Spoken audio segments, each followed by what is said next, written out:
લોકસભાની ચૂંટણીનો પ્રચાર પૂરજોશમાં ચાલી રહ્યો છે ત્યારે TV9ની ટીમ પહોંચી છે રાજકોટના રાજસમઢિયાળા ગામમાં। આ એક એવું ગામ છે કે જ્યાં કોઈ પણ રાજકીય પાર્ટીને પ્રચાર કરવા પર પ્રતિબંધ છે અને તેમ છતાં ગામનું મતદાન છે તે 100% થાય છે। અત્યારે ગામના પાદર પર આપણે છીએ અને અહીંના કેટલાક સ્થાનિક અગ્રણીઓ આપણી સાથે છે। આપણે તેની સાથે વાત કરીશું કે લોકસભાની ચૂંટણીમાં કયા મુદ્દા અસરકારક રહેશે અને આ ગામની જે શું વિશેષતા છે। બાપુ, આ ગામની શું વિશેષતા છે અને આ વખતની લોકસભાની ચૂંટણીમાં કયા મુદ્દા અસરકારક રહેશે? આ ગામ તો છેલ્લી 10 ચૂંટણીઓથી અમારું આ મતદાન ફરજિયાત મતદાન છે, એટલે દરેક લોકોએ મતદાનથી વંચિત ન રહેવું જોઈએ।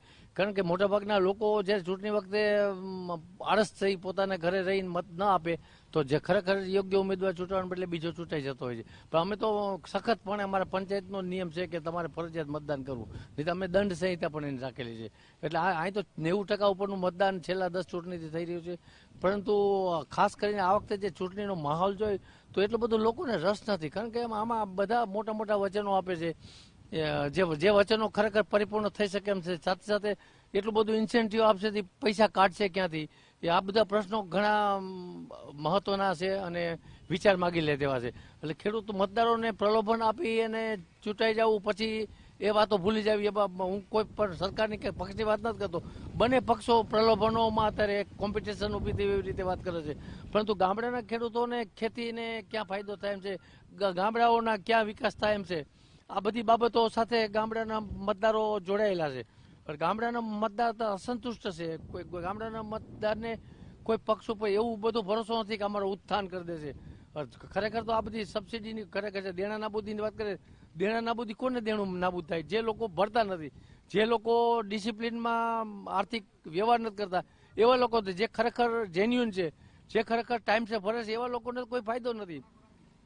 6000 જ્યારે આપ્યું ત્યારે નાના ખેડૂતોને ખરેખર નાના ખેડૂતોને એ પણ એક ટેકનિકલ બાબત છે, સારી બાબત છે, પણ 6000 એક બહુ નાની રકમ કહેવાય અને ખેડૂતોને એનાથી કાંઈ ન થાય, ખેડૂત પરાવલંબી થઈ જશે।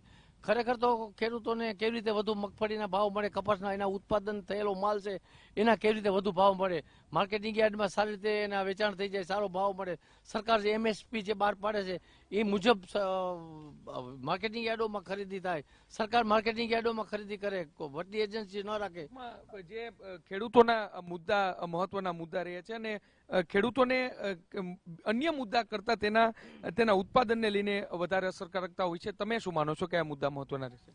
મુદ્દા તો વધારે તો ખેડૂતના જ આ વખતે છે, કારણ કે ખેડૂતોને સરકાર ઘણીવાર કહે છે કે બમણી આવક કરવી અને એવા ખોટા વાયદાને ઘણીવાર એટલે ખેડૂતોને મનમાં પણ અસમંજસ રહી જાય છે। છતાં પણ અમારા ગામની અંદર તો અમારે ચૂંટણીને 1-2 દિવસની વાર હોય ત્યારે અમારા ગામના માણસો બધા ભેગા મળી અને પછી નક્કી કરે કે આપણે કયા ઉમેદવારને મત આપવો, જે ઉમેદવાર ગામ લોકોને એમ થાય કે ના આ ઉમેદવાર આપણું કંઈક કામ કરશે, એવા ઉમેદવારને મત આપે છે। આપ શું માનો છો કે આ મુદ્દા લોકસભાની ચૂંટણીમાં રહેશે?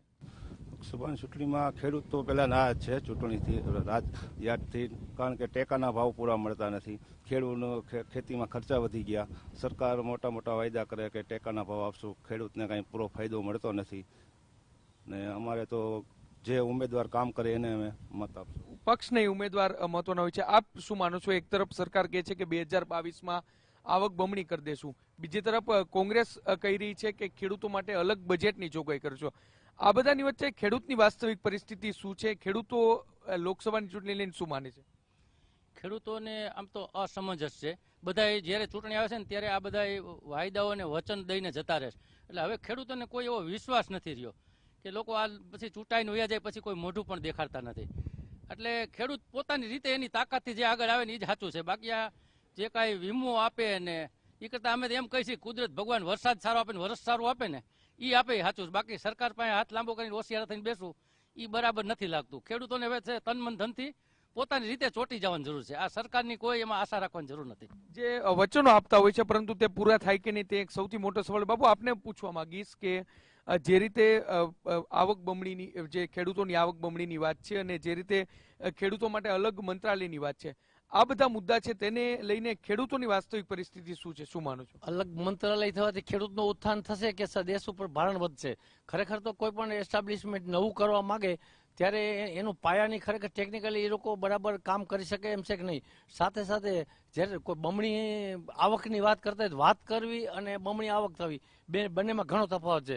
અને ખરેખર જ્યાં સુધી ખેડૂતોનો માલ ઉત્પાદન થવામાં એને ઇન્ફ્રાસ્ટ્રક્ચર ફેસિલિટી ન મળે, ખેડૂતોનું ઉત્પાદન થયેલો માલ યોગ્ય ભાવ ન મળે, ખેડૂતોને નથી વીમો જોતો, નથી સબસિડી જોતી, નથી કોઈ સહાય, ખેડૂતોને તેના ઉત્પાદિત થયેલા માલનો પૂરો ભાવ જોઈએ છે. આજ સુધીમાં છેલ્લા 70 વર્ષથી કે અત્યારની સરકારમાં હજી ખેડૂતોના ઉત્થાનમાં કે ખેડૂતોના યોગ્ય ભાવ મળવામાં ભલે ખરીદી કરી હોય પછી તો 10% ખેડૂતોની જ ખરીદી થતી હોય છે. એટલે એનું જે યોગ્ય નિકાલ છે ખેડૂતોના માલનો જ્યાં સુધી નહીં થાય ત્યાં સુધી ખેડૂતો રાજી નહીં થાય. પાક વીમાને લઈને પ્રશ્ન હોય છે ગ્રામ્ય વિસ્તારમાં, શું માનો છો આ કેટલો મુદ્દો અસરકારક રહેશે? પાક વીમા તો મળતા જ નથી અને મળે છે તો વ્યવસ્થિત કેલ્ક્યુલેશન નથી જતું. જ્યાં 10% મળવાના હોય ત્યાં 50% મળે છે, જ્યાં 50% મળવાના હોય ને 0% મળે છે. પેલું મેન વસ્તુ તો એ છે કે એનું કેલ્ક્યુલેશન જ વ્યવસ્થિત નથી, એનાથી ખેડૂત બહુ નારાજ છે. આ વખતની ચૂંટણીમાં એ મુદ્દો અસર કરશે? ખેડૂતનો મુદ્દો મહત્વનો અસર કરશે. સ્પષ્ટપણે આ તો રાજસમઢિયાળા ગામના તમામ લોકો છે તે સ્પષ્ટપણે કહી રહ્યા છે કે લોકસભાની ચૂંટણીમાં જે રાષ્ટ્રવાદનો મુદ્દો એક તરફ છે, સ્માર્ટ સિટીના વાયદાઓ છે તે એક તરફ છે, પરંતુ ખરા અર્થમાં ગ્રામ્ય વિસ્તારમાં ખેડૂતોના મુદ્દા છે તે સૌથી મહત્વના છે. ખેડૂતોના નામે વચનોની લાહણી કરવા કરતાં ખરા અર્થમાં ખેડૂતોને ફાયદો થાય તે પ્રકારનું સરકાર કામ કરે તે પણ એટલું જ જરૂરી છે. ત્યારે લોકસભાની ચૂંટણીમાં ખેડૂતોનો મુદ્દો કેટલો અસર કરે છે તે જોવાનું રહ્યું. કેમેરા પર્સન હિમાંશુ મુકુણા સાથે મોહિત ભટ્ટ, TV9.